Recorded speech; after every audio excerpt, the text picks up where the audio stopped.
welcome to everybody today to our webinar on the UK timber regulation and a Q&A session with OPSS. Within our meeting today, I'm acting as facilitator, and my name's Nick Boulton, and I work for the Timber Trade Federation. We're joined by my colleague, Zhao Mei, who many of you TTF members will know.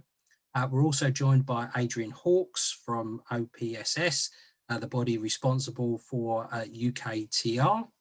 And we're running this webinar in partnership with our colleagues at CEI Bois, and we're joined today by Margarita and Ingrid from CEI Bois. As we go on through the meeting, we've also hopefully got some colleagues from FSC joining us as well, Rosie and Tallulah, and we'll bring them in to participate in an appropriate part of the Q&A session. So welcome to everybody. We've got 170 delegates registered for the meeting today, which is a fantastic number. So thank you to you all for giving up your time to come and participate in this webinar. We've got perhaps the widest spread of countries that we've ever seen on a TTF webinar. So we've got people obviously from the UK, but I think also pretty much every single EU member state as well. Particularly Italy, Germany, Belgium and Austria are very well represented. But we've also got people from further afield, such as Croatia and the Ukraine. And I think we've also got a couple of delegates from Brazil and Turkey. So that's a fantastic range of countries. So thank you very much indeed for joining us. Margarita, do you want to say anything on behalf of CEI Bois? Yeah, sure. Thank you, Nick. First, and good afternoon, everybody. First of all, we would like to thank you, TTF, and also the UK Timber Authority for being here. We think this is really important to keep this channel of communication open, to actually help EU companies to smooth out all the possible difficulties or simply doubts that they may have in this phase, so after Brexit. So we really hope that this meeting will provide the answers that they are looking for, or at least most of them. Maybe I can add one point on the EU side. So as CEI Bois, we represent EU Industry Confederation, the EU industry side. We are active in Brussels. And we are also following quite actively the debate that is now ongoing at the EU level on the timber legality framework in Europe. So now we have a new system in place in the UK, but even within Europe, there are debates about EUTR and FLEGT, which are the two landmark pieces of legislation in this area. So there are some debates, some changes may happen. As a confederation, we really stand by this framework. We think it can definitely be improved, but overall, it provides a very solid and very good basis to tackle illegal logging worldwide. And so also on this debate, we just want to say that we will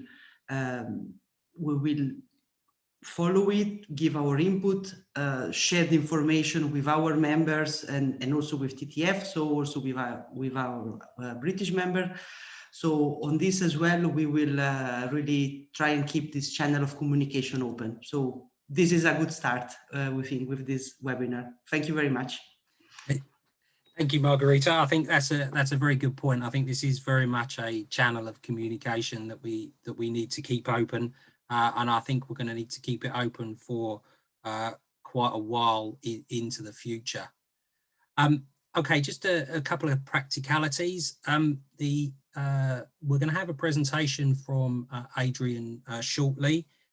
We're then going to move on to the questions that we've received in advance, and we've received an awful lot of questions in advance. So we've put those into a form of a presentation, and Adrian and I and some of the other panelists will work through those questions first.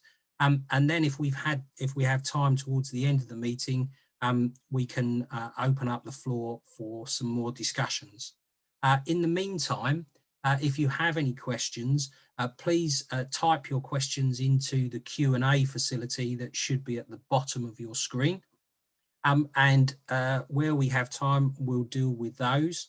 And where we don't have time, we can at least come back and answer some of those questions later.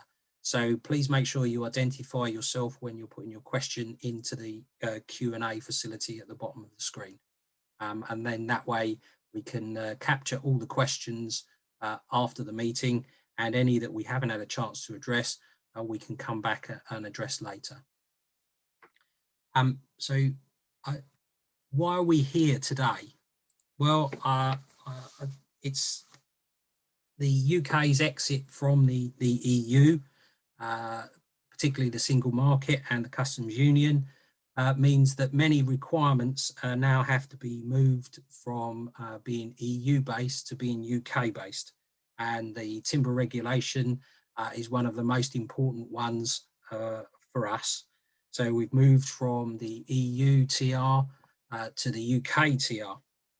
And that has going to have a massive impact on UK-based timber traders, because previously under the EUTR, we were looking at undertaking due diligence on imports from goods coming from outside of the EU. And on the screen, you can see that that represents about 10% of the consumption of wood in the UK from roughly 9 countries. So we're moving from that to a position now where we're going to need to be looking at EU imports as well. And EU imports in 2019 represented about 52% of UK wood consumption. So we're jumping from roughly 10% of due diligence in 2019 up to 62% due diligence in 2021. So that's quite a massive leap. And we're not going to achieve that in overnight. I don't think anybody believes that we can do that.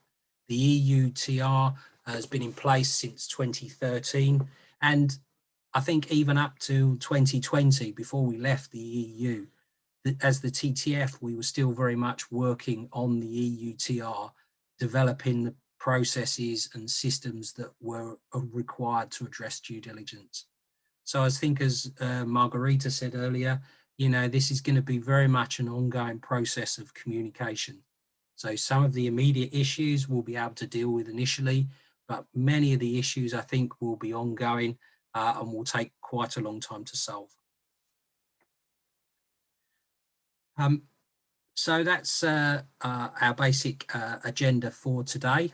So as I said, we've done some introductions. We're now going to move on to a presentation from Adrian, and we're going to come back to Q&A and then address some of the questions that you have.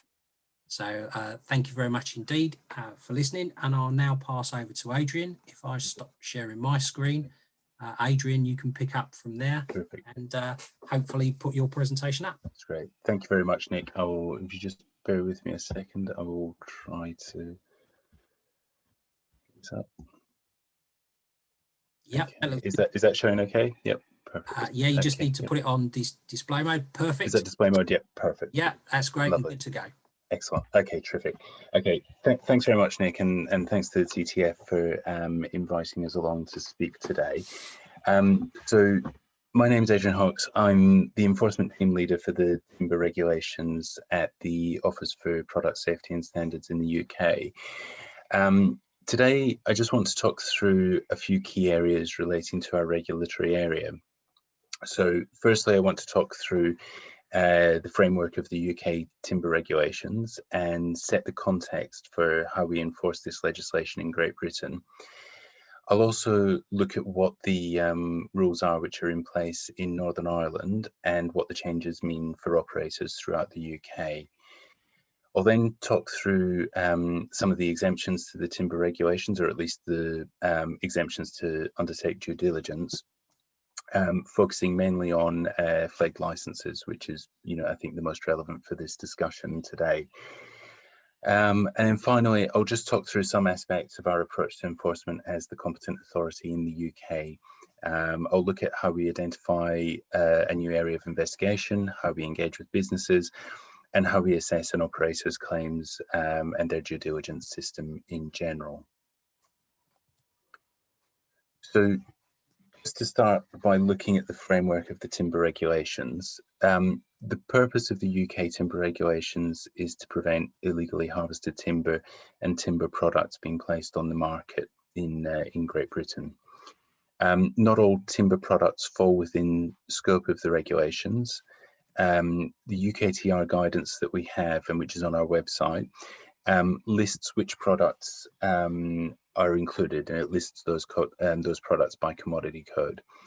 The list currently mirrors the list of products in Annex 1 of the EU timber regulations, so there's not been any divergence or change to the products that are within scope of the regulations at this point. The regulations create obligations for two groups, so operators and traders. An operator under the UKTR is a business that first places the product on the GB market, whereas a trader is a business that purchases a product that has already been placed on the GB market. And I'll go into some of those points in a little bit more detail shortly. There are three instances where an operator may not be required to undertake due diligence on a timber product which is within scope of the timber regulations. So that's where there's been a product which is imported with a FLEGT license or a CITES permit, or where the product is from recycled material. And I'll talk about some of those exemptions later on in the presentation.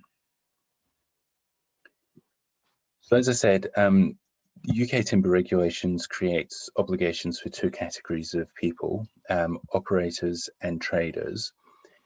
Operators are required to undertake due diligence when placing a timber product on the GB market for the first time. Traders, on the other hand, must be able to identify the operator or trader who supplied the product to them. I think it's important to underline, and it's probably obvious just from those definitions and that description, that the definition of an operator and trader and the obligations that they have are not different from under UKTR from what they were under EUTR. The only change is that the scope of who is an operator under UKTR has now expanded to include someone who imports a product from the EU. But otherwise, the definition of an operator and trader remains the same. So just looking at the due diligence system, operators under UKTR have the obligation to undertake due diligence on timber products that they place on the market for the first time.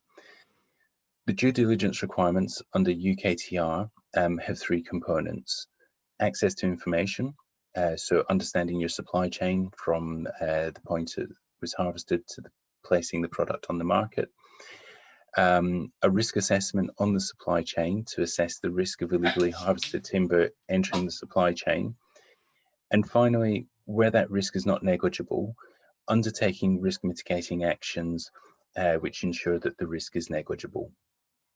I won't run through every element of the due diligence system right now in detail, but the point I want to emphasize here is that carrying out due diligence under UKTR has not changed from the process under EUTR. So for operators in GB, the scope of this requirement has expanded in terms of having to undertake due diligence on supply chains which run through from the EU, but the actual components of due diligence and the threshold of due diligence have not changed. So having set out the key elements of UKTR, I just want to look at how we enforce the timber regulations across all of the United Kingdom, as the regulatory framework in Great Britain is different from that in Northern Ireland. So UKTR came into effect at the end of the transition period, so from the 1st of January this year. but UKTR only has effect in Great Britain, so in England, Scotland and Wales. In Northern Ireland, EUTR continues to have effect.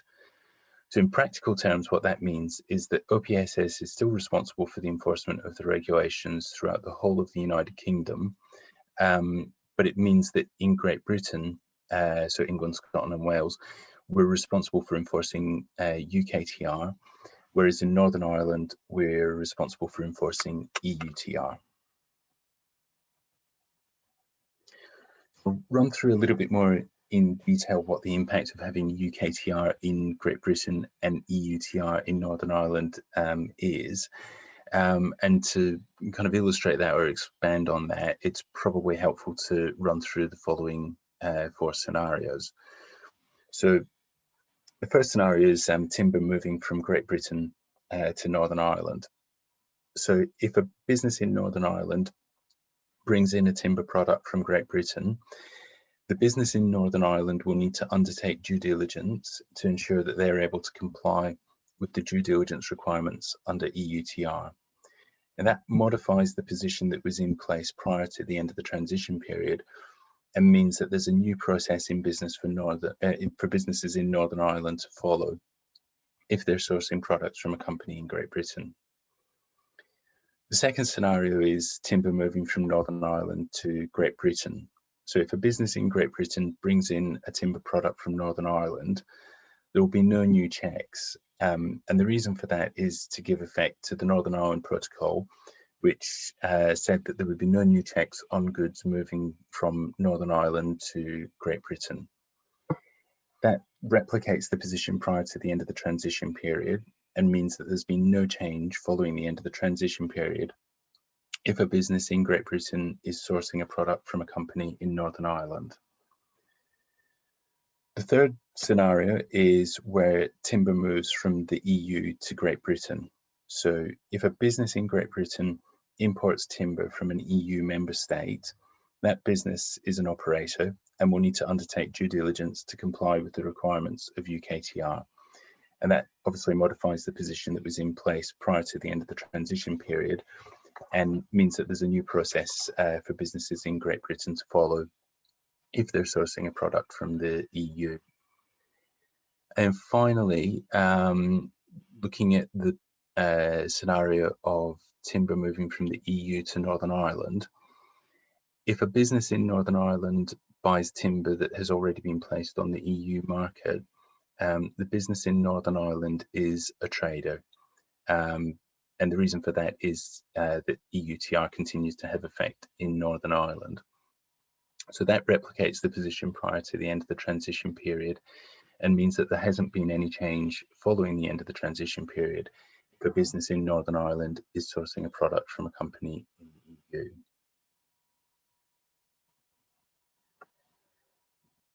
So, to summarise the position of UKTR in practical terms, if you're an operator importing timber from outside the EU, there's no change to your obligations under UKTR compared with what your obligations were under EUTR. So under EUTR, you needed to have in place a due diligence system which assessed the risk of illegally harvested timber entering your supply chain. And under UKTR, you must have in place a due diligence system that assesses this risk. In both cases, you had to ensure that the risk was negligible or not place the product on the market. For businesses in Great Britain who purchase from European countries, under UKTR, you are now required to have in place a due diligence system. So previously, under EUTR, you were only required to have documentation to show traceability of the product, but now you must have a full due diligence system in place to the same standard as we discussed already. That is to ensure that the risk of illegally harvested timber entering the supply chain is negligible. It's important to be clear that under UKTR, the responsibility for this due diligence system rests with the operator. So your supplier in Europe may already have undertaken due diligence to comply with EUTR. As I've said, the elements of due diligence and the threshold of due diligence in UKTR is the same as it is under EUTR. but it's not sufficient for a business in Great Britain to simply refer to the fact that they've purchased timber from a European supplier and say that they've therefore complied with the due diligence requirement because their supplier would have to have done so.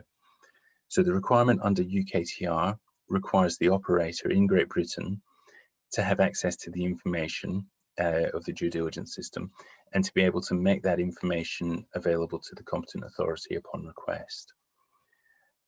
So you have to satisfy yourself that your supply chain, all the way back to at least the country of harvest, but in higher risk cases, the subnational region or the forest of harvest, that supply chain is compliant. You might be able to get documentation from your supplier, and if they've carried out their responsibilities as an operator, you may be able to include much of that documentation in your due diligence system, and that process should obviously be more straightforward. But to be clear, the responsibility is on the operator in Great Britain to have that information and be able to present that to us upon request. Finally, I just wanted to talk about the variation of risk within the EU. So when the UK was a member state of the EU and part of the single market, once a product had been placed on the market, it could move freely within the market without any distinction about where it had come from. However, now that the UK is no longer a member state of the EU, we don't treat the European market as one homogeneous area without variation in risk. So that means that a risk assessment in your due diligence system will need to account for localized risks within the EU area. So it won't be sufficient to look at timber as being generally low risk just because it comes from the EU. In a lot of cases that will be justified. Obviously there are a lot of countries in the EU which are very low risk, but there will be cases when the country of origin or the country through which the supply chain runs is higher risk, and that will require more or different mitigating actions to be undertaken as part of the due diligence process. So, as I mentioned earlier, there are certain circumstances where you can place timber on the market in Great Britain, but under UKTR, you're exempt from having to undertake due diligence. I just want to talk briefly through the following three examples of three exemptions. So they're where the timber is accompanied by a FLEGT license, timber which is accompanied by a CITES permit, and then lastly, recycled material. So in each of these cases, it's important to stress that our position on the exemptions mirrors the exemptions that exist under EUTR, but that in particular with FLEGT licenses, it's important to understand what that means in practice because there is some variation at that point. So with regards to FLEGT licenses, I think firstly it's worth speaking a little bit about how they came about or how they come about. So a voluntary partnership agreement must be in place before a FLEGT licensing system can be set up. Both the EU and the UK have voluntary partnership agreements with Indonesia. The voluntary partnership agreement between the EU and Indonesia was ratified when the UK was still a member state of the EU, and as a member state of the EU was party to that agreement. However, following the end of the transition period, a separate voluntary partnership agreement came into effect directly between the UK and Indonesia. Under both voluntary partnership agreements, so the VPA between the EU and Indonesia and the VPA between the UK and Indonesia, there is a mechanism to issue FLEGT licenses. Under both UKTR and EUTR, if the timber is placed on the market and is accompanied by a FLEGT license, then the operator placing that product on the market is exempt from undertaking due diligence because the FLEGT license assures the legality of that timber. However, the exemptions under UKTR and EUTR are the result of separate agreements with Indonesia and only apply on imports directly from Indonesia to the UK under UKTR, or on imports directly from Indonesia to the EU under EUTR. It's perhaps easier to understand what that means in practical terms if we look at some of the possible scenarios. So if we take, logically enough, Indonesia as the starting point of each scenario, that is the point that the FLEGT license is issued and accompanies the timber as it's exported to the relevant market. So the FLEGT license will indicate which country the product is destined for. If, as in the first case, it goes to the EU, the FLEGT license is verified by the relevant competent authority prior to it passing through customs. If a business in Great Britain then purchases it and places it on the GB market, the GB operator must undertake due diligence, as the exemption under UKTR only covers imports directly from Indonesia and imports where the FLEGT license has come as a result of the agreement between the UK and Indonesia. So due diligence is required. Having said that, the FLEGT license may form part of that due diligence system. So you may need additional information, or you certainly would need additional information on the part of the supply chain between the product being cleared into Europe and it then clearing customs into Great Britain. And you may also need to account for information that is required in a due diligence system and which is not included in a FLEGT license. So for example, if the FLEGT license doesn't list all the species that are included in the timber that you're placing on the market, then you would need to have that information and risk assess that information in order to comply with the due diligence requirements under UKTR. Looking at products that are exported from Indonesia to GB, OPSS will verify the license prior to it clearing customs, as we have in the past. And then the operator placing it on the market in Great Britain is exempt from carrying out due diligence, because under UKTR, timber which is covered by a FLEGT license arising from the UK-Indonesia Voluntary Partnership Agreement, that timber is considered legal. However, if a business in Northern Ireland then imports that timber from Great Britain, they'll need to undertake due diligence, though again, the FLEGT license may form part of the due diligence that I described in the previous scenario. And the reason that they have to do that in Northern Ireland is because it's moving from the GB market back to, into the market which is covered by the European timber regulations in Northern Ireland. The final scenario is where the timber lands in Northern Ireland directly from Indonesia. In this case, the Northern Ireland business would verify the license with OPSS prior to it clearing customs. If a business in Great Britain then purchases that product from the Northern Ireland business and places it on the GB market, there would be no requirement to undertake further due diligence. And again, that's because the terms of the Northern Ireland Protocol assure that there are no new checks being made on the movement of goods from Northern Ireland to Great Britain. And the business in Great Britain would only be bound by the traceability requirements that a trader has under UKTR.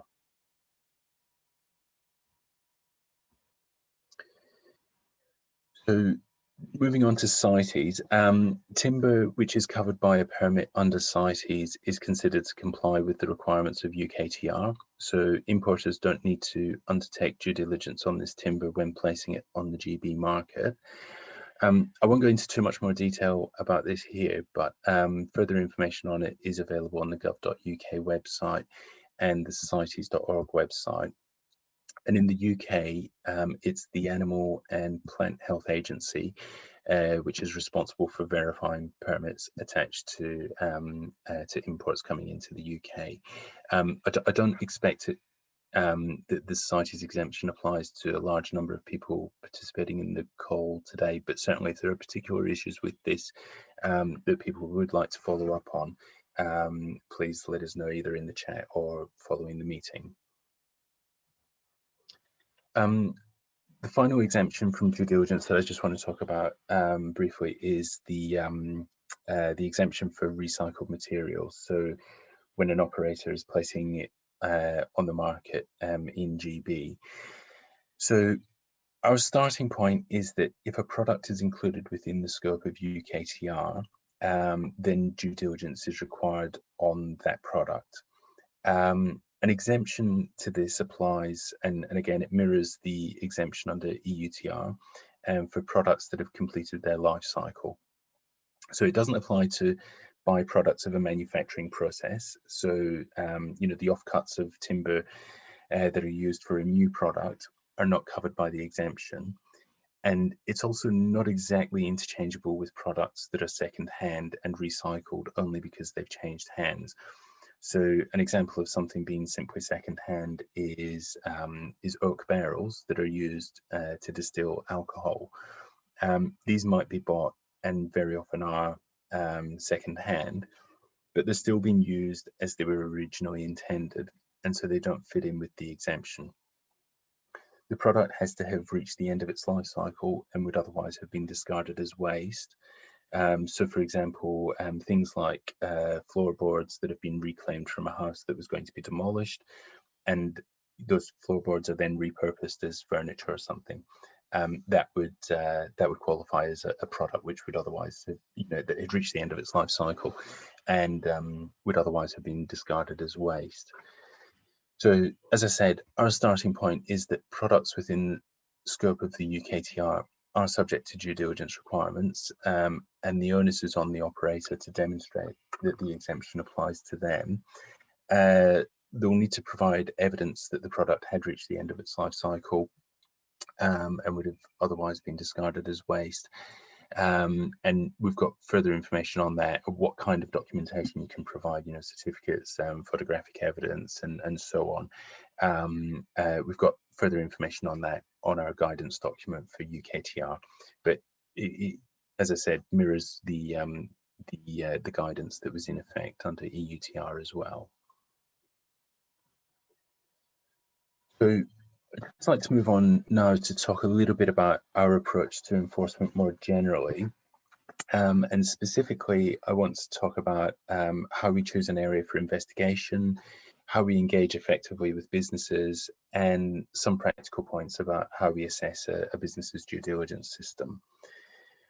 So to begin with, our approach to enforcement usually starts with one of two main inputs. The first of these is the overall risk profile. So that might be general information about a heightened risk around a supply chain, country of origin, or a particular product that that has a certain risk rating associated with it. The second key input is intelligence. So you know, actual information where you have on, you know, things like customs data, which shows specific trade flows.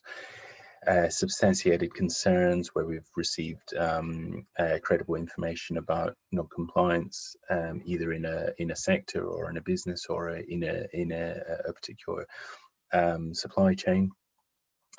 And then finally, revisiting businesses who were previously found to be non-compliant.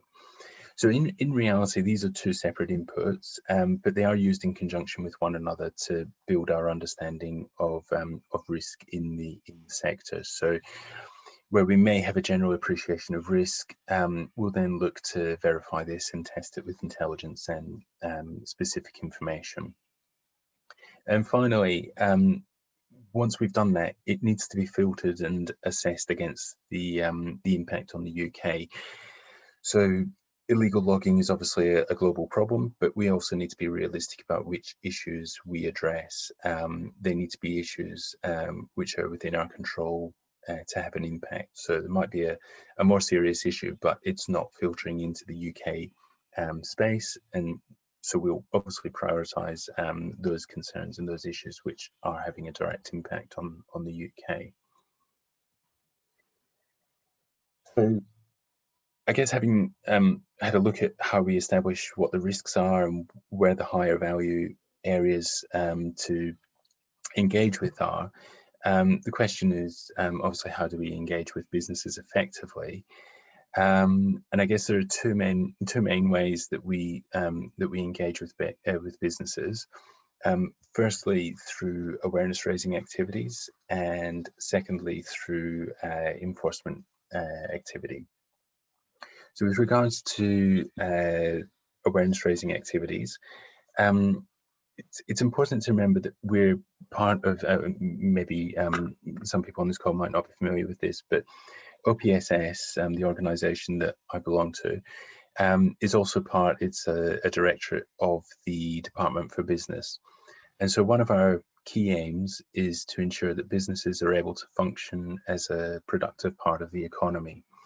So it doesn't take away from the obligations that businesses have to comply with the regulations, but it does mean that we have an important role in supporting businesses to be able to comply with regulations.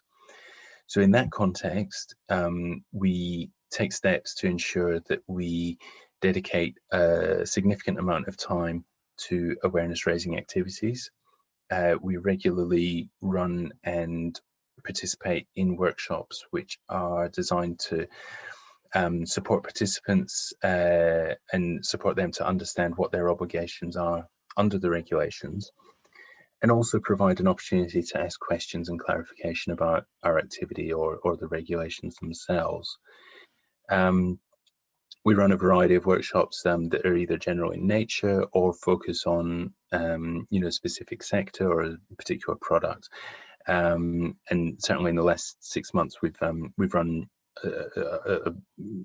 beginning to lose count how many workshops, or been involved in a number of workshops related to the arrangements, the changed arrangements following the end of the transition period. We also try to support businesses by making sure that the information on our website is clear and up to date. So we have a presence on LinkedIn, on the Timber Legality Forum, and that enables us to communicate key messages quickly and responsibly to stakeholders. And at the beginning of this year, we also published a new guidance document for the UK timber regulations, which is available on our website. The other side of our engagement with businesses is obviously through enforcement visits and enforcement activity. So I've already spoken about how we identify areas to investigate, and some of the areas that we've looked at into in the past. But just to talk through a little bit more in detail what that means when we engage directly with the business. Generally speaking, when we initiate an engagement with a business, we'll identify a specific product that's been placed on the market by that business, and we'll then request to see the due diligence system that they had in place with regards to that product. So our preference is to arrange a time to visit the business at their premises and review the due diligence system on site. And the reason for that is we generally find that a face-to-face meeting is more beneficial. However, if we're not able to visit, and obviously the last year has limited our ability to visit businesses directly, we may request that the business send the due diligence system to us electronically, when we can then do a desktop review of the due diligence system. When we have reviewed the due diligence system, if we find that it's non-compliant, we'll always advise the business that there's been a breach of the regulations and explain the reasons why. And we continue to engage with them as part of the enforcement activity, but we then start to work with them also to provide guidance on what they need to do to comply in future. I'll talk a little bit more in detail about the sanctions that are available to us in the event of non-compliance. But before I do that, I just want to speak a little bit about document verification and product testing, which is part of the process that we undergo to assess and test an operator's claims about their due diligence system. So, looking firstly at documentation, an operator's due diligence system will inevitably have several pieces, or should have several pieces of documentation ranging from harvest permits to transport documentation, third-party certification, and so on. And I'll obviously be looking at this from the point of view of us as a regulator, but I think the approach that we take will overlap with how many operators should be interrogating and challenging the information that they're given by their suppliers when they're putting together their due diligence system. So when we're assessing the documentation that's been provided to us as part of the due diligence system, it's important for us as a regulator to understand two things. Firstly, which documents are required within a particular supply chain. So what are the legal requirements for particular countries? And secondly, are there any issues with the validity or the integrity of these documents? So with regards to the first aspect, our starting point is always going to be making sure that we have an up-to-date understanding of what documents are required in the country of harvest, whether that's harvest permits, forest management plans, and so on. Obviously, with some countries, we have a more familiar understanding of these requirements, and that may be the same for you. But the rules can change, and it's important, therefore, that you keep up to date with the requirements and check, even if you think you know already, what those requirements are. And certainly a very wide range of resources online that make this information available, and I can share some of the links that we and some of the starting points that we have after the meeting as well. Other websites for the official government websites in country are often very useful also in terms of being able to provide that up-to-date information about what documentation is required, and also what that documentation looks like. So it can be really valuable to have examples of those documents from an official source for when you're comparing it against the documentation that your supplier has provided. Often you can be given something that looks official even if it's not. So if you have something to compare it against, it can help improve your confidence that you've got the right document. So once you've ensure that you've got the actual correct documentation, the next thing is obviously to check the integrity of the documentation, or whether there's anything that compromises its validity. So as I said, it's obviously useful to have an authoritative example of the correct documentation to compare it against.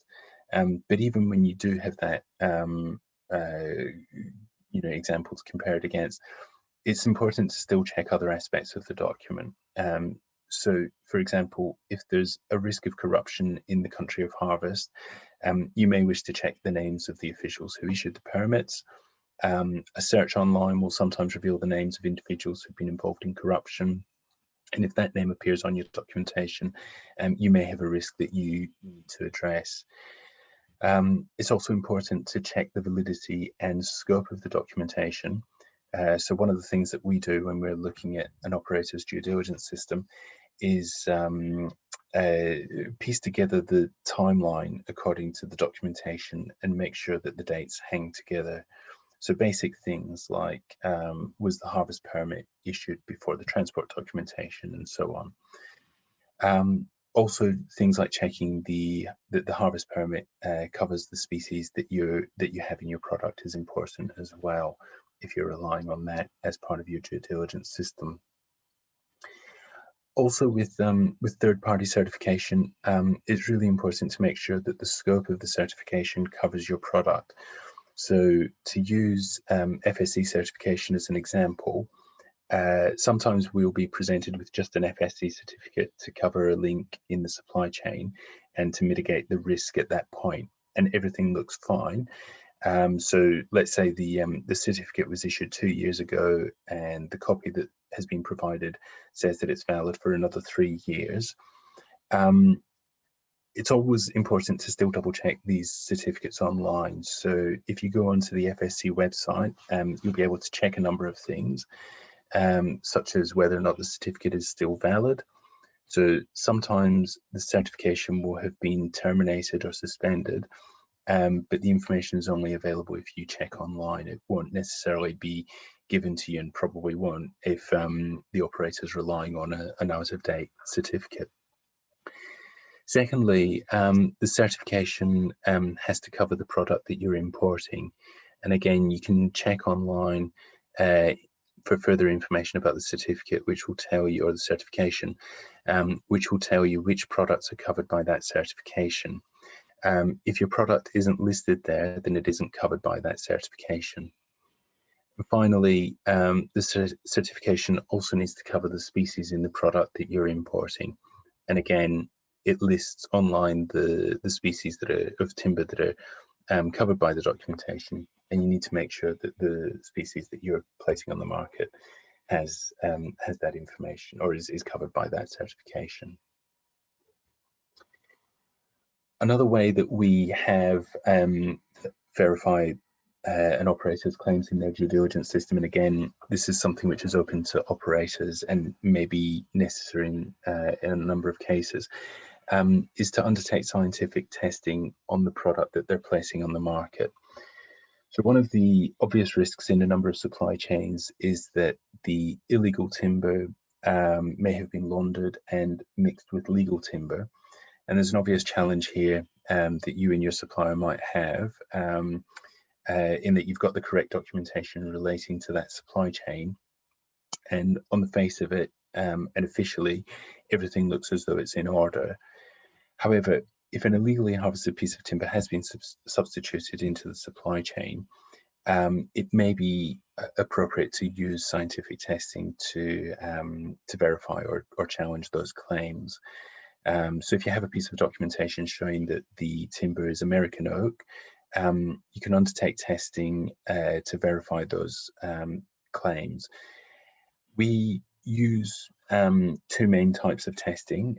So anatomical, which can verify the genus of the product, so whether it's oak, eucalyptus, or teak, or any other genus. But there's also isotopic testing, which then looks at the chemical signatures in the timber and is able to pinpoint the species, and also, if the reference material is available, the precise location of where that timber was harvested. So it will certainly be able to tell you if your oak came from the US or from Russia or from China.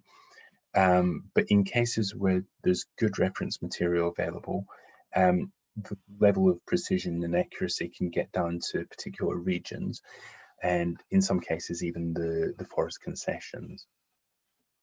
So the obvious benefit of this process is that it allows us, and you as an operator, if you're using it as part of your due diligence and your mitigating actions, allows you to verify where the product has been placed on the market, whether that matches the claims by the documentation that you have received for that product. Just finally, so I realise that I think I've probably overrun a bit, so I'll just wrap up with a brief note on our responses to non-compliance. So in the event that we do find that a business has not complied with the regulations and doesn't have in place a compliant due diligence system, we essentially have three responses to that. First is an advisory letter, and that is usually where it's the first breach and the breach is relatively minor. And the advisory letter is essentially a letter from OPSS to the business, which gives guidance on what the business should do to ensure compliance in future. But it's a letter which essentially remains between us and the company. The second response that we have is a notice of remedial action. And that is issued where the breach is more serious and there may have been a previous instance of non-compliance on the part of the business. There isn't a financial penalty associated with the notice, but it is published on our website and is publicly available. So the sanction obviously has a reputational impact on the operator that has been issued with the notice of remedial action. The final action is prosecution, and that is undertaken where there's been a sustained refusal to implement a compliant due diligence system, or where a notice of remedial action has been breached. And we've undertaken, I mean, we've had three cases finalised through prosecution, each of which pleaded guilty, and were fined in each of those cases. But it's, as I said, something that we can move to, when there's a serious enough case there. It doesn't dominate the enforcement actions that we take, but it is available to us. So hopefully that's helped sketch out a little bit about the framework that we're working on at the moment. I'll stop sharing my screen now, and happy now to run through the questions that have been submitted and any that have come up in the meantime. So I'm just trying to work out how to stop sharing screen, and yeah, there we go. Terrific. And there you are, back in the room, Adrian. Thank you very much.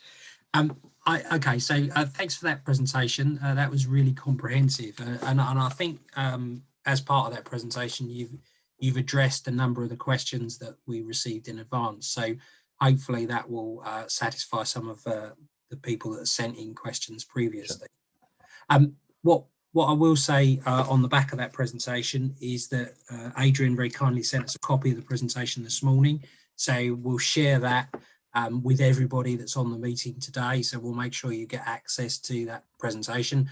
We'll probably post it on the TTF website and provide a link. During your presentation, you also talked about a guidance document for the UKTR, Adrian. Could you provide us with a link to access that? Absolutely. OPSS? Yeah, absolutely. I think that'll be... Absolutely. I'll send that through separately, and what I could, I was just thinking I could maybe put it in the chat. It's on. It's probably easier to do it afterwards, to be honest. Yeah.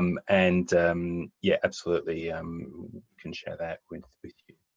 Yeah, because I think that will be very useful to people, and that will.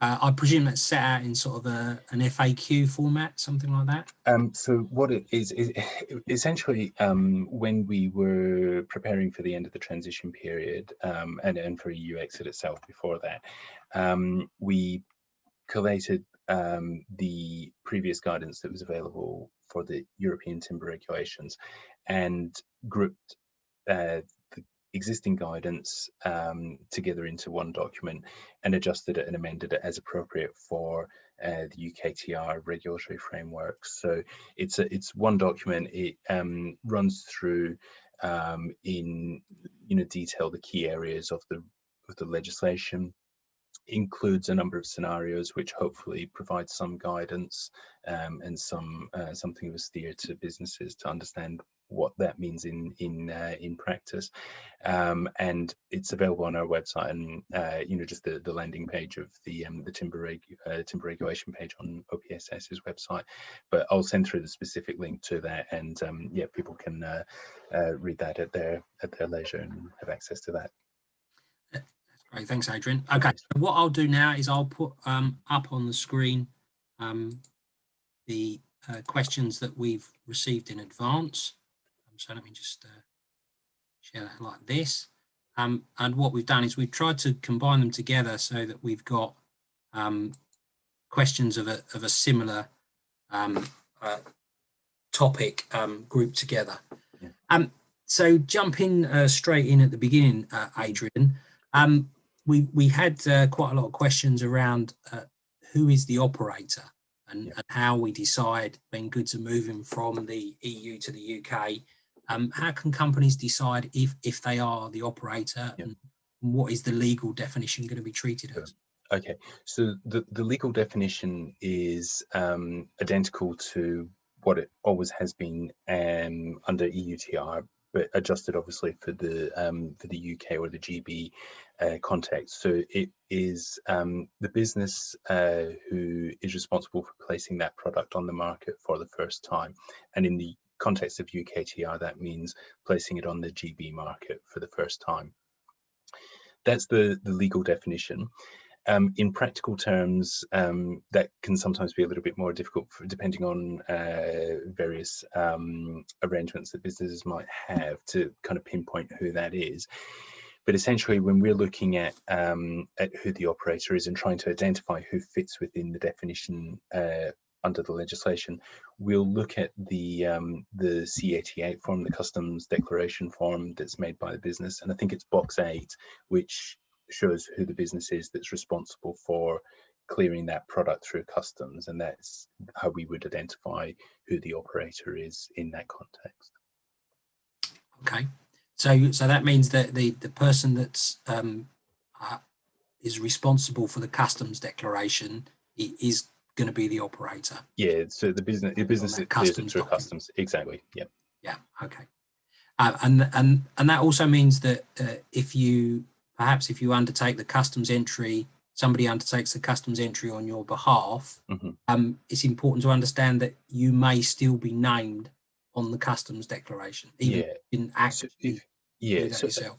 And again, it can. I know that it will depend on individual circumstances to a degree, but if you've got an agent who's clearing it and is just signing off on these, but it's actually you who have brought that product and cleared that product through customs, then you're the operator. You're the one who's responsible for clearing it through customs and placing it on the market, making it available on the market for the first time.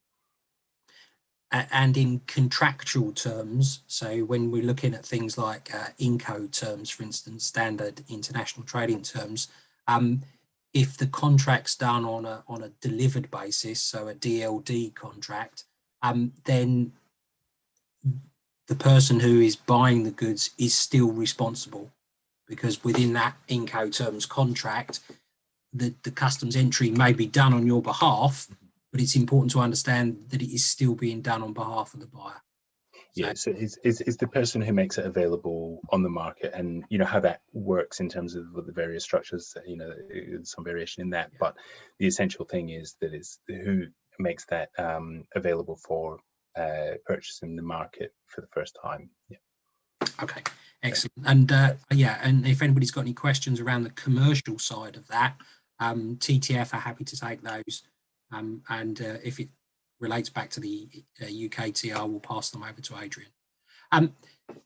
So we've also got a number of questions around the differences between the UK and the EUTR. Within your presentation, you were quite clear that the things are very much the same and it's the same legislation. Do you want to expand a little on that and perhaps address some of those points on the screen? Yeah, no, absolutely. So, and I think it's certainly worth emphasizing as much as possible that the actual elements of the due diligence system and the components of it remain the same. So we start off at a point where the process of due diligence under UKTR mirrors what the process of due diligence is under EUTR. So you still need to have access to information, be able to map out your supply chain, understand all the species of timber that are included in that product if it's within scope, and be able to trace those back at least to the country of origin of the timber if it's low risk, or if it's higher risk, the subnational region or the forest, depending on the level of risk and what the risk factors are. And having mapped out your supply chain and understood what the supply chain looks like, you then apply the risk assessment to that, whereby you assess what the risk of illegally harvested timber entering your supply chain is, and if it's not negligible, then you need to undertake mitigating actions that reduce that risk to negligible, or refrain from importing and placing that product on the market. So it's exactly the same three components. It's the same threshold. It's the same parties who are responsible for due diligence. So an operator, and an operator is defined exactly the same as an operator is under EUTR, except for the scope of the definition of the market that they're placing it on, and therefore the scope of countries which are now included in the list of supply countries where you would need to have a due diligence system in place for. In terms of additional evidence that's required when exporting to the UK under UKTR compared to the current EUTR, again, we were the competent authority when we were enforcing EUTR across the whole of the UK as a member state of the EU. We continue to be the competent authority for UKTR in Great Britain and EUTR in Northern Ireland, and our threshold and our interpretation of that threshold hasn't changed since the introduction of the the UK timber regulations. And I guess just with the last point there about EUTR being enforced by EU authorities, and why is that not enough for UKTR? Simply because we have, having left the EU, a different legislative regime, and we don't have a process or an agreement in place to recognise or have mutual recognition of the application of EUTR in European countries. But I think it is worth picking up on that, and I think this probably comes into other questions, but again, this is something to try and sort of focus on, that if your supplier in the EU has undertaken due diligence to the required standard, they can make that information available to you, and that will assist you with being able to comply with UKTR if they've done it to the right standard. Because, as I said, the standard doesn't change. There's not a gap in the thresholds between the two legislations. Just picking up on that point, in your presentation, you talked about the VPA and the FLEGT licensing system, and one wonders that as our biggest trading partner in terms of wood, could it be possible in the future that we could set up some sort of licensing scheme with the European Union to make this process easier? I think those are policy questions that would be dealt with by DEFRA, and I think I would have to defer to their processes when they get to that point. So that's way above our pay grade, is it? Certainly mine. Okay, so moving on then. Just a couple of questions around the interaction between the UK and the EU post-Brexit. Clearly, there was a lot of information sharing, and I believe there was an EU group of bodies that shared information. Is this something that the UK is still participating in?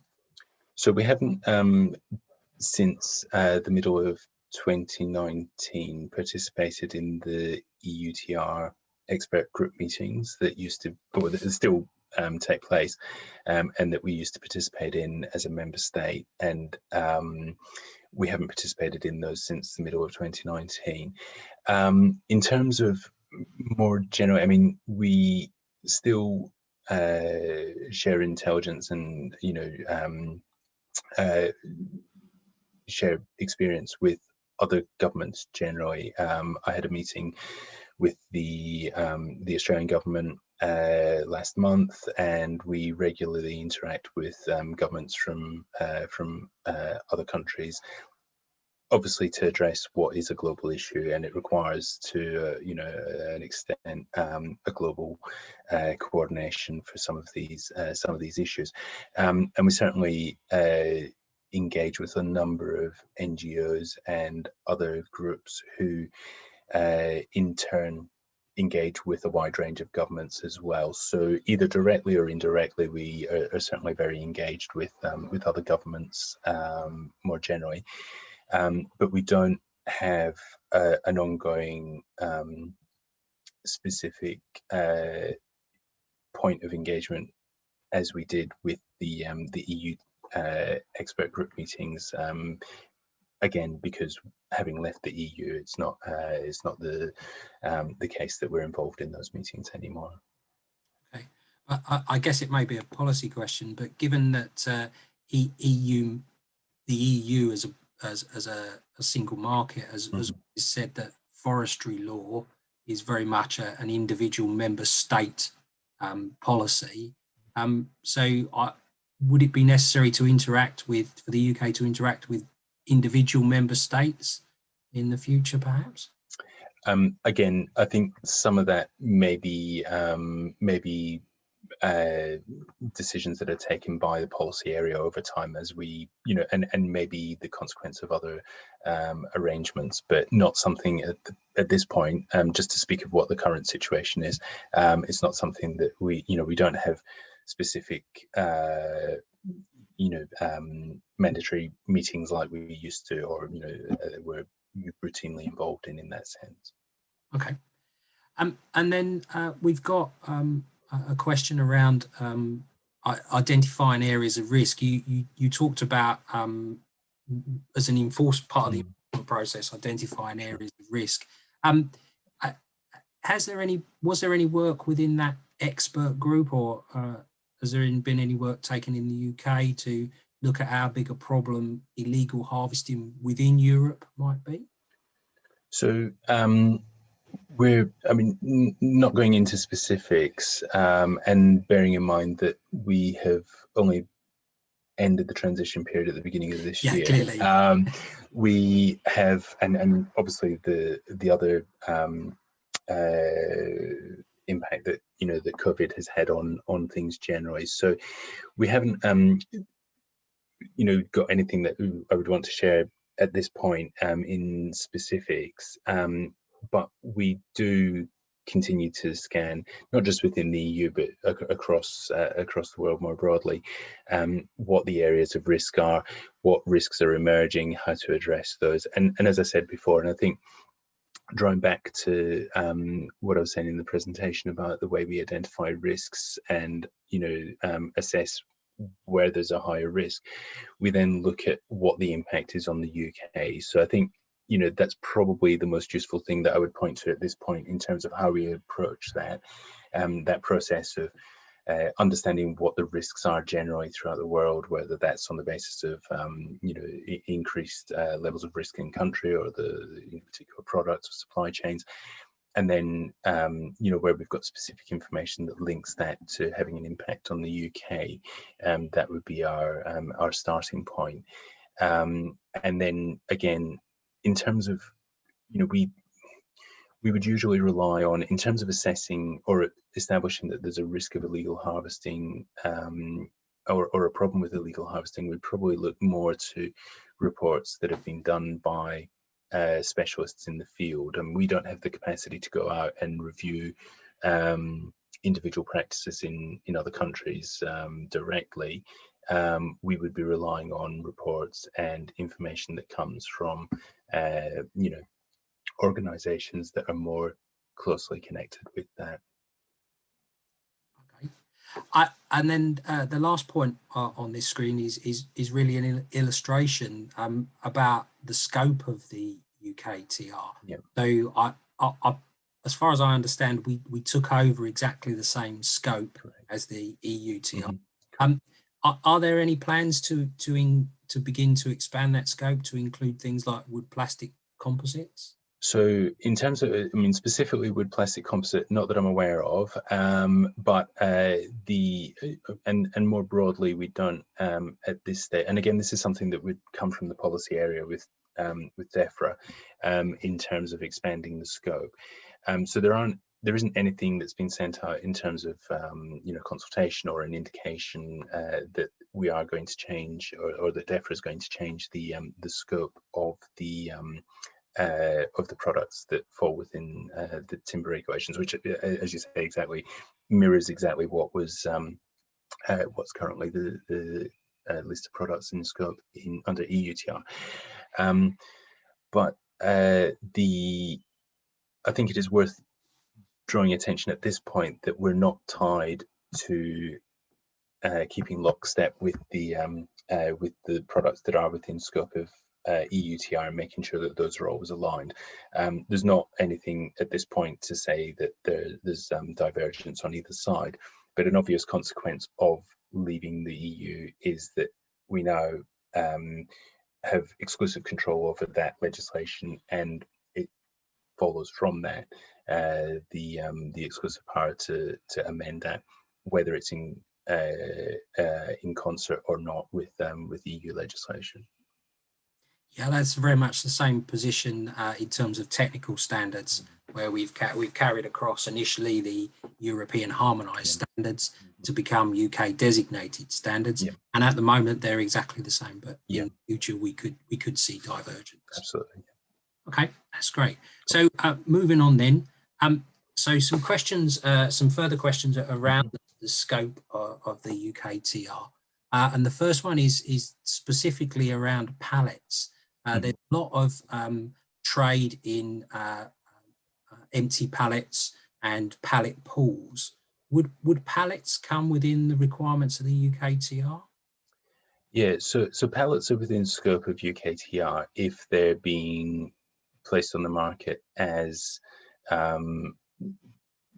as selling pallets and using pallets. If it's part of the packaging or the used in the transportation of the of another product, and then the pallets or the packaging material doesn't fall within scope. But if you're importing pallets to then sell on the pallets, if that makes sense, then they are within scope.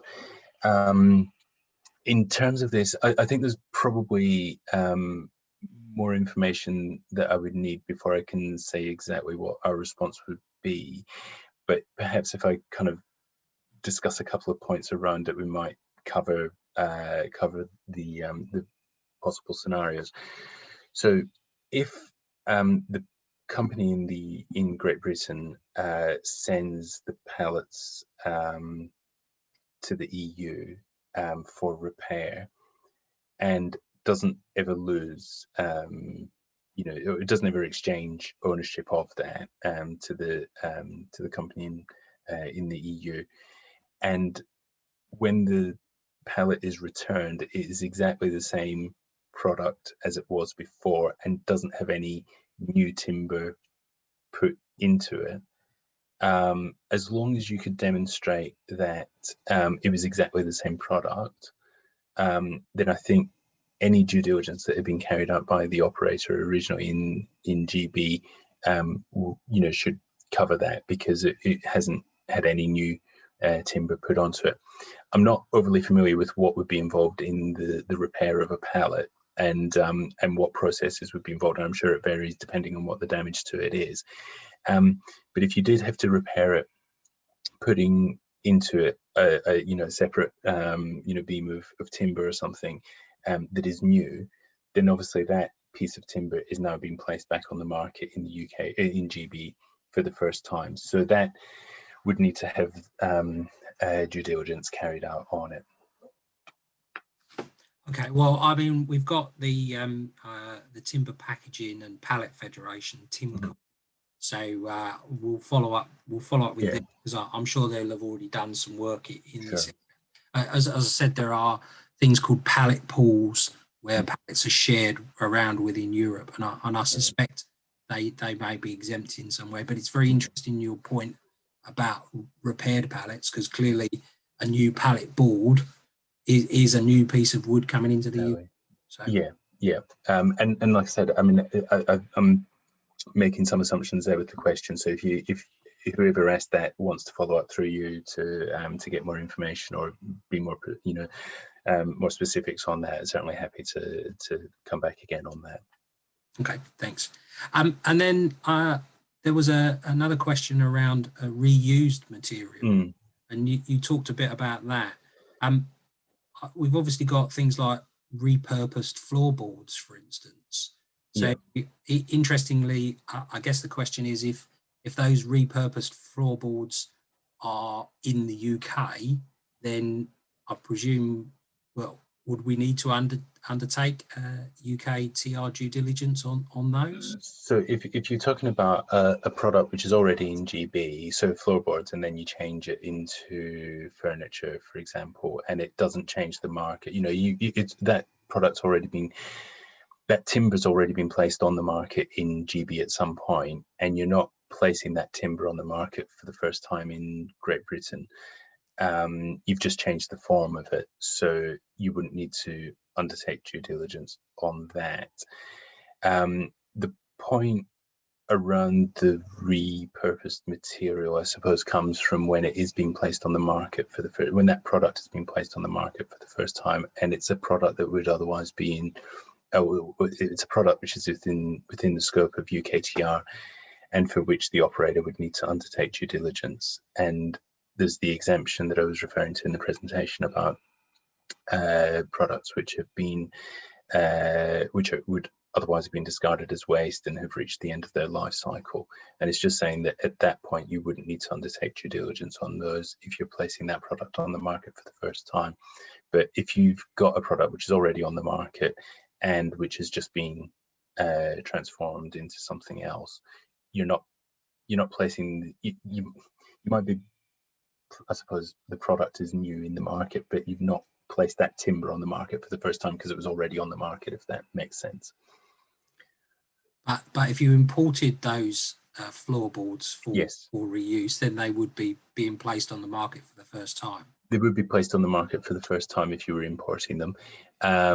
But it would then, and if you wanted to take advantage of the exemption from due diligence, you would need to demonstrate that it was a product which had reached the end of its life cycle and would otherwise have been discarded as waste. So as I say, in the UKTR guidance, we've got an extensive section on that, which talks through obviously the definition and the points that I raised in the presentation, but also gives more detail on the examples of, or on some examples of information that you would be able to provide to support your claim that it had reached the end of its life cycle and would otherwise have been discarded as waste.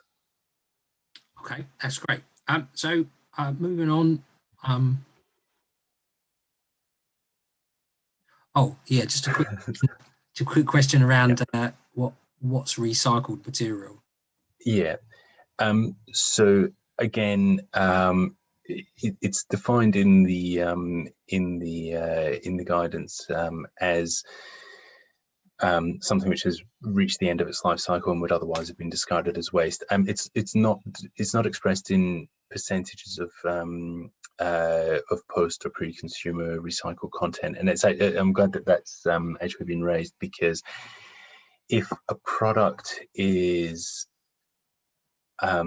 made up of partly new material or material that would fall within scope of the regulations, and partly material which has reached the end of its life cycle, the exemption will only cover the part of the product which has reached the end of its life cycle. So you couldn't, for example, have a newly constructed table and then whack onto, you know, one of the legs a piece of material which has reached the end of its life cycle to exempt the whole product from the requirements to do due diligence. It's obviously a trivial example, but to illustrate the point that the exemption only applies to the component which has reached the end of its life cycle and would otherwise have been discarded as waste. So other parts of the product, and you obviously have pieces of furniture and other products which do have a composition or a combination of both, the part which hasn't reached the end of its life cycle would need to be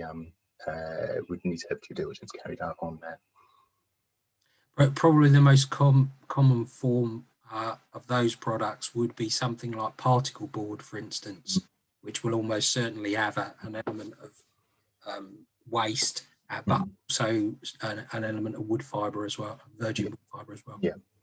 But I think hopefully the you know, for the actual discussion on what it is and what falls within the definition, I think the guidance sets that out reasonably clearly. And like I said, it does specify exactly as the same under EUTR that the byproducts of a manufacturing process don't qualify as waste, even though it's something that in, I suppose, more kind of common parlance, you would, you know, describe that as waste because it's you know, the offcuts that that you're about to throw away. But because it's you know, the offcuts of a new manufacturing process, that doesn't fall within scope of the end of life material. Okay, and the mention of FSC and PEFC there brings us on quite nicely to the role of certification, really. Sure. We've had quite a number of questions around this, and there's 3 on this screen and 3 on a following screen. But do you want to talk a little bit about what chain of custody brings to this process? And then once you've done that, I'll bring Rosie and Tallulah, yeah, of course, into the discussion to give a perspective from FSC. Yeah, terrific. Okay, so I guess the sort of working through the, I mean, starting off in terms of the role of certification, I think the guidance that we have on certification and the advice and the guidance that was in place with the EUTR as well. So this isn't something new, is that certification is a very useful tool for mitigating the risk in your supply chain. So where you've identified a risk, certification and FSC certification is obviously a very good example of that, can mitigate the risk that you've identified. So you still need to have the original documentation to map out your supply chain. So you can't just say, this product, we got it from an FSC certified forest or an FSC certified link in the supply chain of custody, without having some evidence that you actually got it from that forest. I mean, it wouldn't make any sense to rely on the certification of that forest or the chain of custody if you don't have some information, which, whether it's invoices, whether it's transportation documentation showing that your product actually went through that certified route.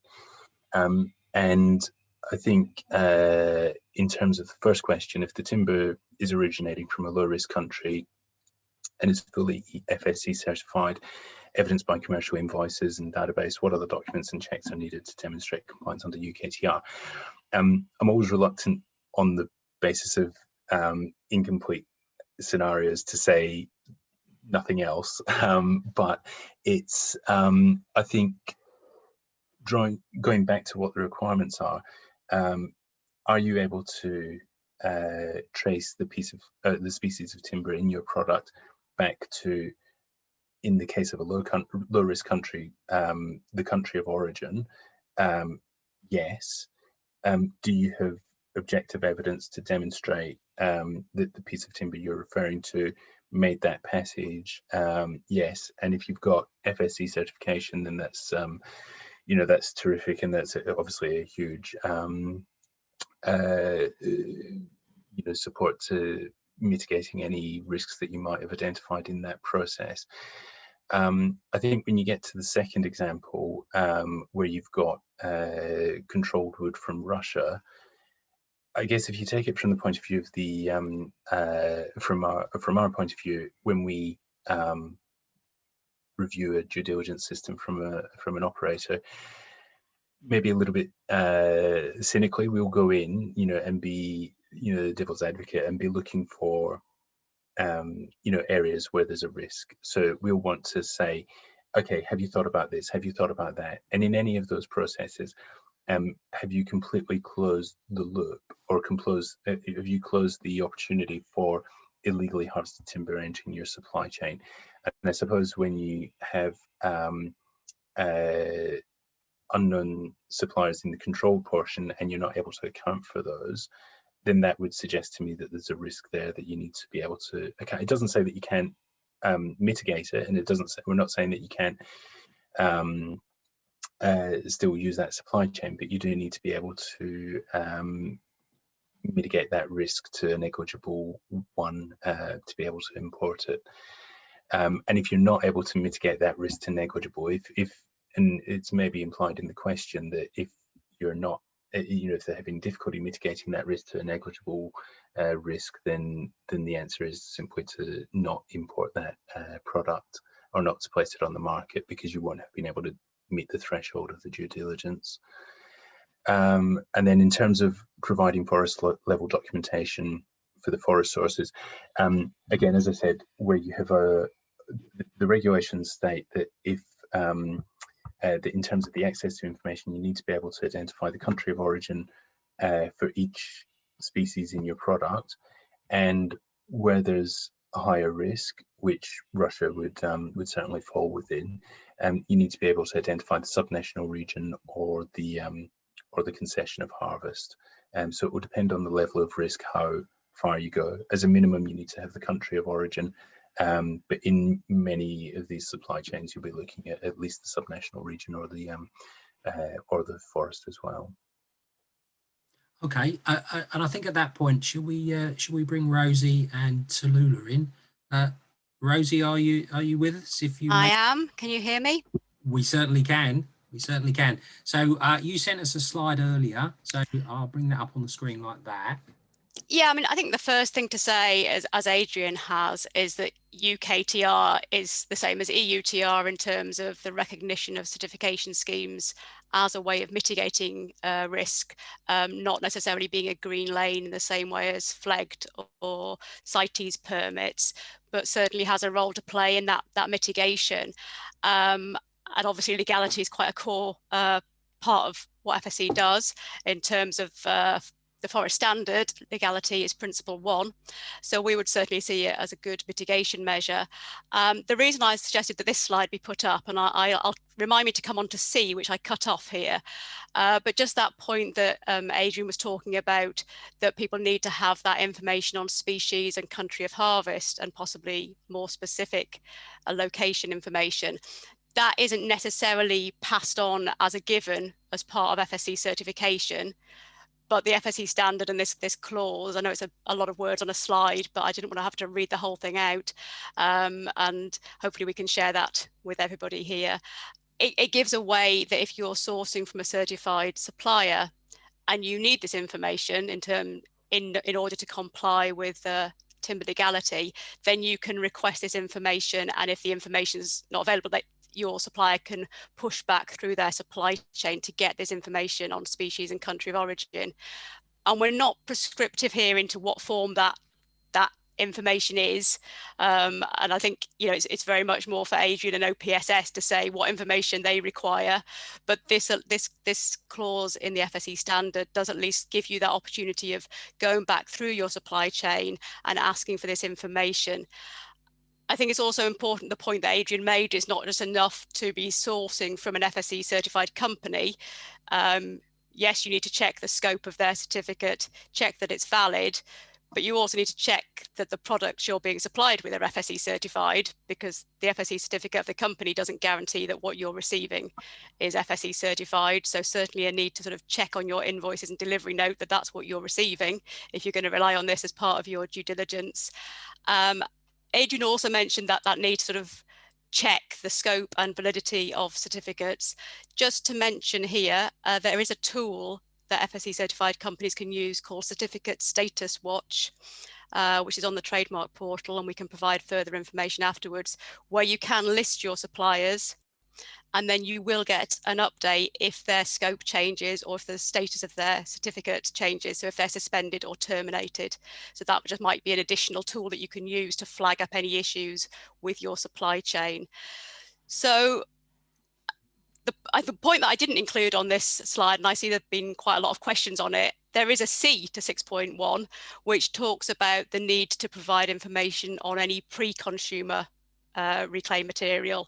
So obviously you can exempt your post-consumer, but there is a requirement there to sort of talk about, well, what if you've got pre-consumer in an FSC certified product, and the requirement to provide information on that as well. So that might address some of the issues of these ones where it's maybe a composite product and maybe got pre-consumer waste in as well. So I think I just wanted to flag this up as a clause that can be used by companies if they're going to be using FSC as part of their due diligence. Then this is quite useful in terms of gathering some of that information.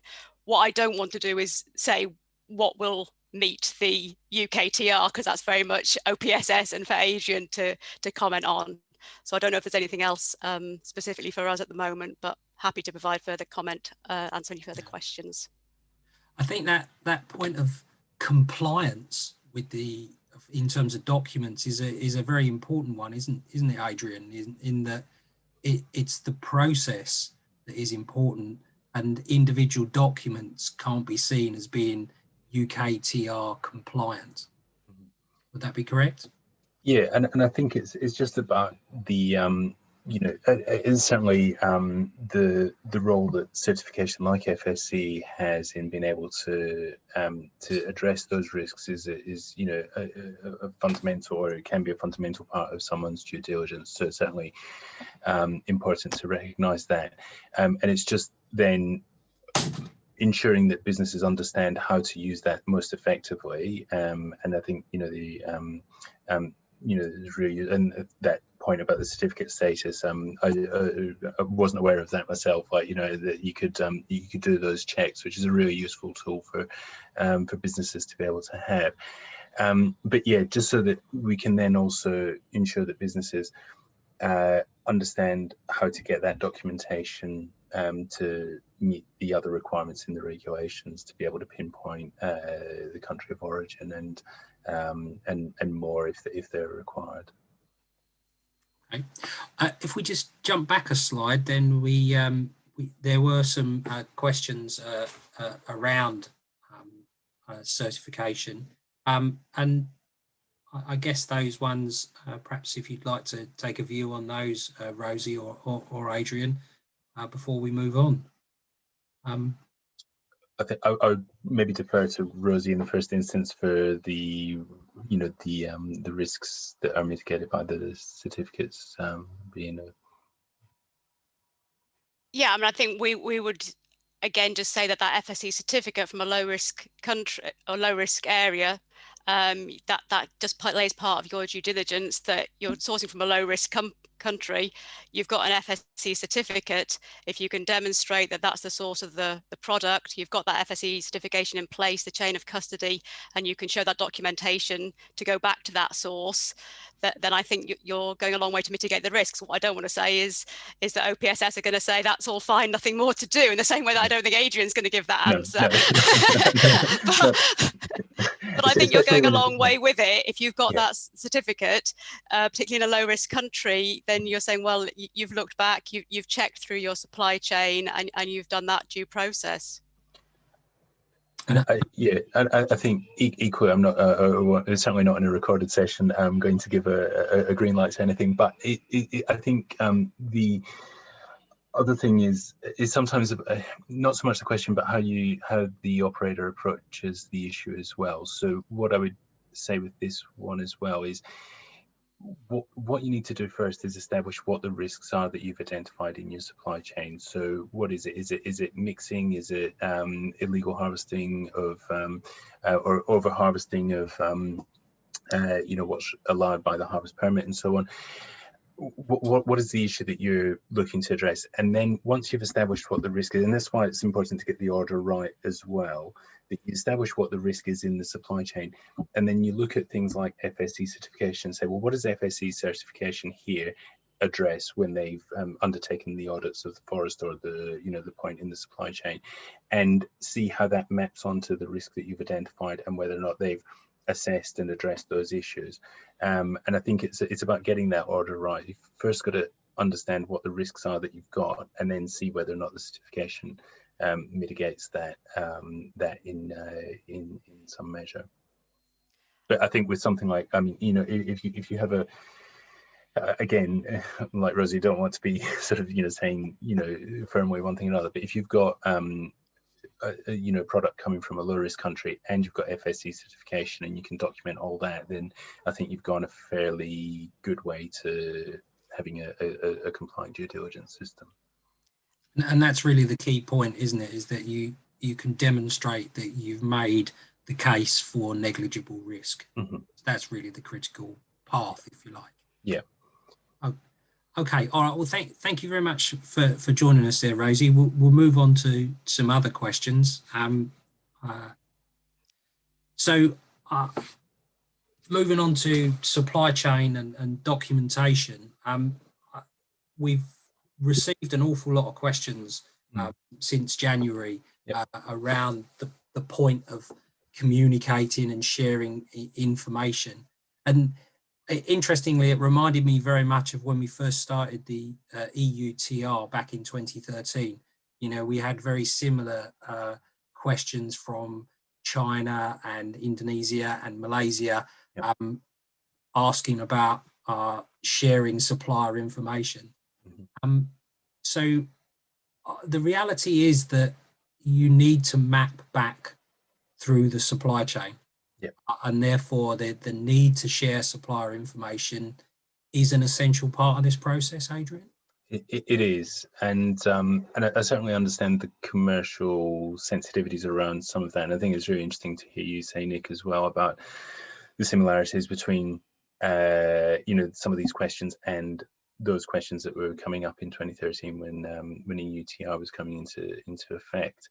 And again, it's if you sort of turn it around, if you look at the requirement to be able to map out your supply chain, if you don't have the names of those suppliers, then you can't do that. And if you can't identify who the suppliers are or the links are in your supply chain, then you're not going to be able to undertake an effective risk assessment on that supply chain, because there are key points in that supply chain, and there's key information that you don't have that would allow you to assess effectively what the risk is in that supply chain. So yes, if in exactly the same way as the requirements for businesses currently importing or who have been importing from outside the EU, businesses importing from countries that are running from supply chains that are running through the EU would need to be able to provide those suppliers as well. And in terms of, sorry, I just sort of reading the next question as well. I was going to jump onto that, but did you want to go through any more of that? No, really. All I was going to say in terms of the supply chain was that when we first started the EUTR, some aspects of the contract became very important, because if you start off the business that you're doing with a supplier by making it clear within the initial purchase contract that you're wanting this information, it's their choice at that point as to whether they want to do business with you. And that really is an important point. And the legality of contracts, and particularly around agency agreements, are very important, because if you have a good agency agreement with your supplier, then you're not at any risk sharing information with your buyers, because if your buyer then tries to go directly to your supplier as an agency contract, you can take them to court. You know, so there are legal processes for these things. I think it's important to be upfront from the start, from a legal point of view, about what information you're going to need from your suppliers, and certainly listing the kinds of information that you want in your contract, in your original purchase contract, is a very good way of doing that. And that was something that we certainly saw when we first introduced the EUTR. By all means, please move on. No. That's yeah. No, I think that's a really really useful way of framing it. Absolutely. So, so in terms of evidential confirmation of the origin of our product, and what do we mean by evidential confirmation? So yes, we do. The operator does need to have evidential confirmation of the origin of the product. In terms of what we mean by that, it's evidence or documentation which can demonstrate objectively where the product came from, and maps out the route that product and the components of that product have taken from the point that is placed on the market, working back to the relevant point of origin. I suppose one thing, and I know this is maybe jumping ahead with some of the questions, but the important thing to note in terms of what constitutes evidential information, a simple declaration from the supplier wouldn't be sufficient. So a supplier saying and signing and doing whatever else that, yeah, this is fine, it all comes from a legal source, isn't sufficient. You would need to have some objective documentation to, you know, whether that's harvest permits, transport documentation, bills of lading, those sorts of things, to demonstrate that, not just the word of the supplier. And I think that is, I understand why people are asking that and would want that, and it would certainly make the process easier. But I think it is hopefully fairly clear why that wouldn't be in itself reliable or sufficient evidence of origin. I think the documentation that needs to be submitted to the UK operator for them to show compliance, again, it's the same as we've been talking about, the information which, you know, the objective information which maps out what the root of the timber in the product is, and then any risk mitigation and risk assessment that's been done on that. I think that brings us back to the point we were discussing earlier about compliance. Yeah. You can't state individual documents that show compliance. No. You know, in each circumstance, it will be different. Exactly, and I think the next question again sort of leads into that with no harvesting permit in Austria, and exactly we're not requiring in every case everyone to have a harvest permit, especially if one isn't part of the legislative framework. The legislation isn't that people are able to provide harvest permits. Our regulation is that you can demonstrate compliance with the legislative regime in the country of harvest. And so if you don't have a harvest permit in Austria or the US, in many of the, in the vast majority of the US, you don't have harvest permits, but you have other mechanisms in place to demonstrate that, usually contracts of sale, invoices from the forest, and so on. So again, that's something that we're never going to be able to give a prescriptive and exhaustive list of every piece of documentation because it varies across the globe so much.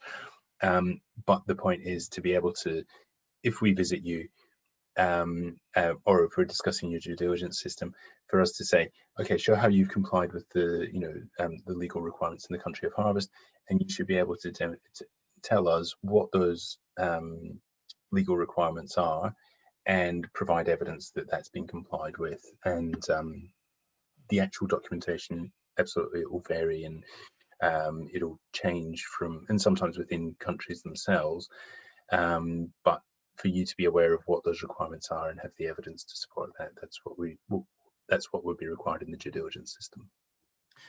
One of the other questions that's come up on the Q&A was about languages. Mm-hmm. The documents are not in English. Yeah. What's the position in terms of compliance? Yeah, so it's a really good point.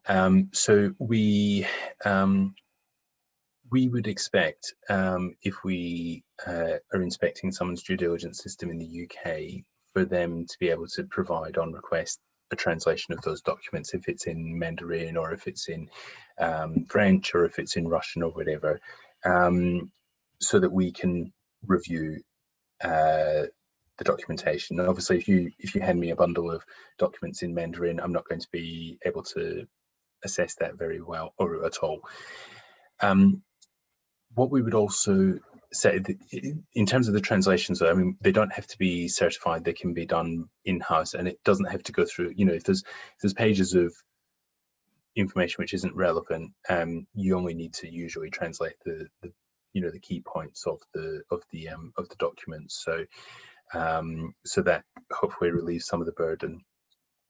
What we would say is that if the operator placing it on the market at the time has themselves or within their office someone who is able to read and understand those documents in the original language, that's fine. You don't need to preemptively translate it. If you've got that documentation and you're a Russian speaker and you can understand that documentation and are able to therefore assess that critically as part of your due diligence system, that's fine. On request, if we visit you or want to see the due diligence system, you'll need to provide us with the translation, but that can be done when we engage with you. What we would say is, if you don't have someone, or you don't have evidence of someone in your office being able to speak Russian or Mandarin, the first question I'm going to ask is, how do you have any more idea than I do of what any of this means? And if you don't, how have you been able to assess that information effectively to carry out a valid risk assessment? And at that point, it's going to be quite difficult, even if the documentation might be perfectly legitimate, and it might demonstrate the legality. But if you haven't been able to analyze that critically, then I'm going to have questions about whether or not you've been able to discharge the requirements under the regs. Okay, and if documents like invoices, for instance, were being used as evidence, would it be okay if things like financial information on those invoices was redacted? Yeah, and I think if you've got, there may be some cases where it's relevant for us to be able to review the the volumes or the costs and things like that. So in some cases, we may then follow up and request that. But I think if you are you know, in terms of the information, as long as it doesn't then relate to something which would have an impact on the risk within your due diligence system, then there may be some information which you know, for commercial reasons, the supplier might be able to redact. But again, it gets to the point of if you are, you know, if we have concerns about the amount of volume that you're importing and the cost, that could be a risk as well, because there might be indications of corruption or how much they're selling it for. So they can be relevant factors. So you would need to be fairly sure that it doesn't have an impact on the risk for it to be redacted. And I think the point you made earlier about being upfront with suppliers at the beginning to be clear that that information can be made available to the operator and therefore to us is probably the safest way forward with that.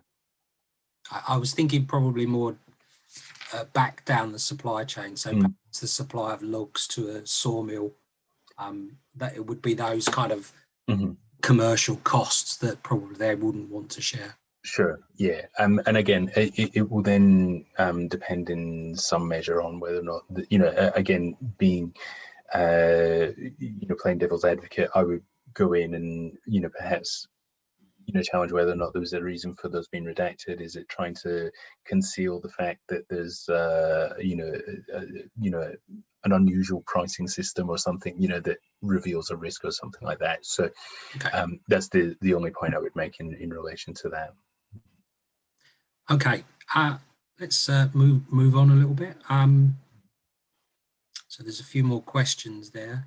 I think the bottom one is quite relevant, or is really relevant, because quite a lot of wood products, particularly things like wood-based panels, for instance, can incur quite a number of different species and therefore potentially a number of different forests or sources. What's the position if you're buying those sort of products? You wouldn't be expected to be able to trace all of those species back to source, or would you? I mean, that's clearly going to be quite a mammoth task for each individual buyer in the UK.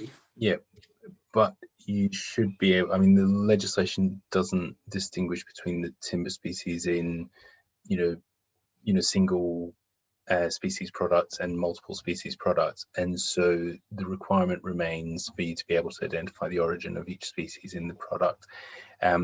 Often, obviously, with things like MDF, the supplier might give a list of all the possible species which are within that, and the supply chains of those. So you would have to have the complete list of those and be able to identify, you know, the origin of those. Again, depending on whether it's a country of low risk or high risk to you know, the country or subnational region or concession for those. Yeah, and it's that list of potential species that are in the product is quite critical. We've had a lot of discussion with countries like Malaysia around mixed light hardwoods, for instance, which is a group of 50 species, probably a few more, that are potentially used as the core of plywood. And the critical point is to list the potential species and where they've come from. And we know that the manufacturing process involved in a lot of these products is exactly that. You don't always know in a specific product which ones went into that, but that it should have you should be able to have from your supplier a closed group of species that could have gone into it, and that's the critical thing there. Okay, so I think we've covered most of those other points already. Again, more questions about sharing of supply chain information. So in the case of selling plywood from low-risk EU country, is it sufficient to provide sample-based origin documentation? I'm not quite sure what's meant by sample-based origin documentation, but for each product that's imported into or placed on the market, you need to understand and have the documentation relating to, that covers that product essentially. So it wouldn't be possible, if I'm interpreting that correctly, it wouldn't be possible to say, look, here's an example of 30% of the products that we sell the UK company with the documentation, and then not bother about the remaining 70% or others. But if I've misunderstood what's meant by sample-based storage, I suspect sample-based might be that. So, for instance, if a Scandinavian sawmill was buying logs from a number of different sources and putting those logs in through a sawmill to produce a particular grade or size of timber, the individual pieces within that pack, it wouldn't be possible to know which source they had come from. So I guess the question is, how many of those potential sources do you need to trace back? Okay, it will depend on the risk in the country as well. So if it's coming from a low risk EU country and that's where it was harvested, then it's fine if you've got the documentation to demonstrate that it came from Austria. And you don't necessarily need to get to the forest for that. But if it's come from other countries, then obviously you need to be able to identify. And if the risk is higher, maybe get a little bit more precise with the actual location of the origin. Okay, I guess maybe the perhaps in terms of harvesting certificates, if a number of different harvesting sources are used in that pack of timber, for instance, would it be necessary to have a number of different harvesting certificates all from the same source because you're not sure which one actually links to your timber? So perhaps that's what they mean by sample. Yeah. I think perhaps because I'm just conscious as well that still a bit more. Maybe if we could follow up on that one after the meeting, if that's all right. And if the person who answered maybe wants to provide a little bit more context as well, then that would be terrific. And then I think we've already covered the question at the bottom, but I think it is important to emphasise that actually you can't hide supplier names because that's an essential part of the process. Yeah, and absolutely, and also just in terms of being able to share that documentation with, so the supplier in the EU being able to share that documentation with us if we audit the UK client. We wouldn't do that for a whole range of reasons. Firstly, we don't have any jurisdiction. Secondly, the requirement in the regulations places the obligation on the operator in the UK or in GB to have that information available. So it wouldn't be enough for them just to point to that having been done by someone else. But appreciate the candor of the person coming, being forthright and coming forward on that. Okay. So we've got some more evidence on forest origin. Yeah, and also I guess with this one as well, where they're considered a trader within the EU, so they don't have a due diligence system, we wouldn't be required to have a due diligence system in place under EUTR, which is obviously perfectly right. I can't really say anything more than like I understand the issue that they're referring to, but we don't have a system which recognizes the internal distinction there between operator and trader from the EU side, and from the UKTR regime, you're considered the supplier for an operator in the UK who does need, or in GB, who does need to have access to that information. So if you're not able to provide that information to them, then the operator in GB is unlikely to be able to comply with the requirements of due diligence if they don't have that information. And that's certainly a situation that we encountered from countries outside of the EU. That was a reason that was given quite a number of times, people saying that they couldn't trace their supply back. And the reality is that if you can't trace the supplier, you can't show negligible risk. Exactly. and ultimately that's the position that we come back to. Yeah, absolutely. So there's a question there at the bottom about not keeping records. It's not required by UK law, EU law, sorry. Yeah, yeah. And again, I suppose, and it's important to recognise that the fact that there may then be issues for the UK business not being able to comply isn't us suggesting that these businesses are doing anything wrong in the EU. I mean, in those cases, for example, complying entirely with EU law, and it's not suggesting anything other than that.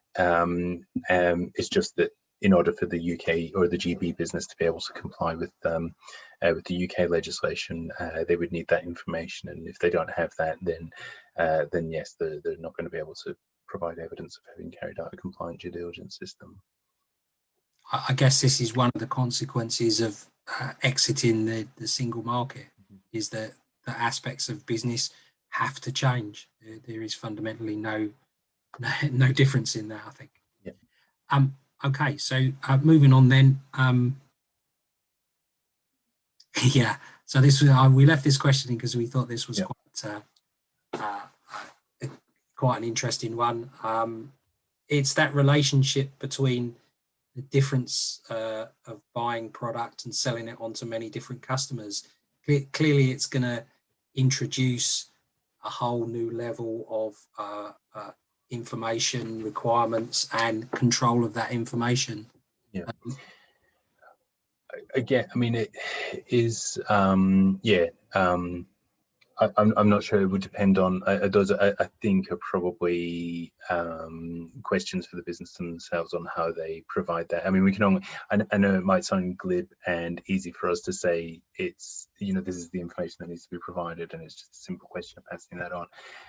But it's difficult for us to really give more in practical terms about how that would be done. It will depend on the business structure, the clients that they have, what the role of the clients and the customers will be as well, and whether or not they have obligations under the timber regulations. But yeah, I'm not sure that I can add much more to that. What I'd say from a TTF perspective is that as TTF members, you will have a requirement for responsible purchasing. And therefore, we have a whole suite of tools that are in place to help you undertake that responsible purchasing. And all of those are aligned with the UKTR. So the requirements within the responsible purchasing policy is very much exactly the same as the requirements of the EUTR. So by following one, you will have the evidence for the other. Okay, I'm conscious we're getting into very much towards the end of time. So just a couple more questions on these around risk.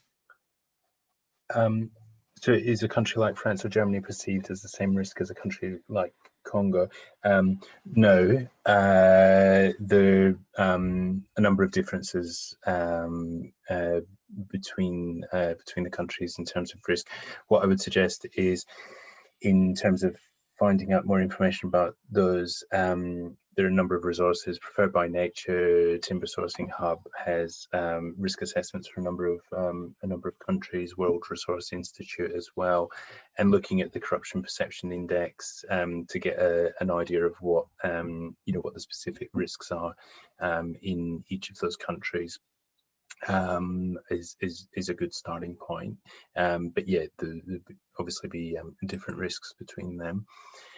In terms of the level of risk that is associated with Italian poplar plywood, again, it depends. I won't go into specific. I don't have specific information about Italian poplar at the moment, but I would say that you would need to look at what the requirements are and what the risks are in that in the area that it's been harvested in, but also whether or not it's then been processed entirely in Italy, or if it's gone to another country for processing at all, and take account of any risks that might be in any processing or transit countries as well. That would need to be considered. And then what would I view as a low risk scenario? Maybe pine from New Zealand. Why there's that comes think directly. Perhaps the important point is, Adrian, it's not about what you view as a low risk scenario.